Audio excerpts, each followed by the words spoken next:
Olá, tudo bem contigo? Será que você, assim como eu, tem algo que precisa ser mudado? Você está lutando ou já lutou para mudar algo e achava que era quase impossível? Pois é, o ser humano é muito complexo e nem sempre é fácil mudar um comportamento ou uma forma de pensar. O próprio apóstolo Paulo já falava algo assim quando dizia não fazer o bem que desejava e sim o mal que não queria. Muitas vezes é muito mais fácil a gente simplesmente colocar a culpa em nossa personalidade e seguir em frente. O problema é que enquanto não resolvermos aquele desvio, sofreremos no dia a dia em nossos relacionamentos. Não é só sobre um prejuízo pessoal, acaba que envolvemos outras pessoas nesse processo. Na carta aos Efésios temos um esclarecimento sobre isso. Veja o que diz lá no capítulo 4, no versículo 2.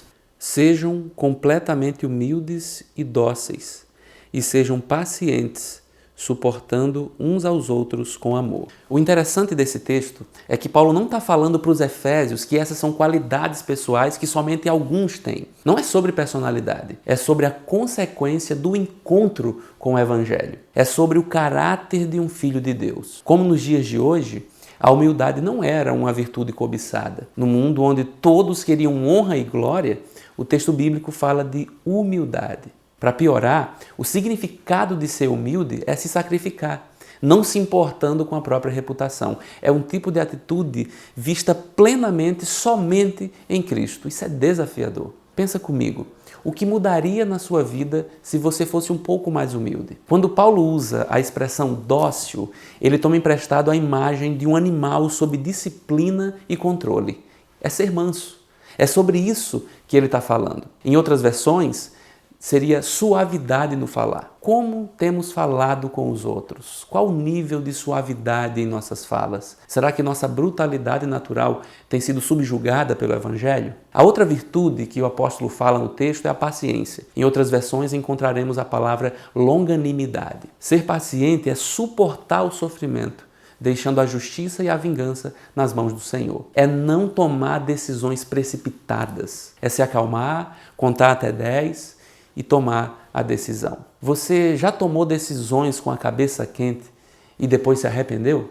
Eu já. Por fim, a última virtude mencionada é o suportar em amor. Isso aqui é exatamente a solução para a falta de paciência. Suportar em amor é não deixar que os defeitos dos outros nos impeçam de amá-los. Isso não poderia ser mais atual do que em nosso tempo, onde até mesmo quem pensa diferente é excluído da vida. Que nível de complacência temos tido com os que estão ao nosso redor? Temos sido misericordiosos com os outros como Deus tem sido conosco? Essa é a pergunta. Como andam essas 4 virtudes em sua vida? Humildade, suavidade no falar, paciência e suportar em amor. Claro que tudo isso não é encontrado em nossa natureza pecaminosa. Até mesmo os que já têm uma personalidade tendente à passividade podem desenvolver esses desvios de comportamento que acabamos de falar. A verdade é que nossos desejos nos empurram para longe dessas virtudes. Por isso, o apóstolo Paulo fala aqui no versículo 3, na sequência do texto, que eles precisam conservar a unidade do Espírito pelo vínculo da paz. Essas atitudes, o domínio sobre o nosso velho homem, a mudança de comportamento e de pensamento, só são possíveis pela ação do Espírito de Deus. Somente alguém cheio do Espírito Santo é capaz de ser o que Deus nos chama para ser. Como então ser cheio do Espírito Santo?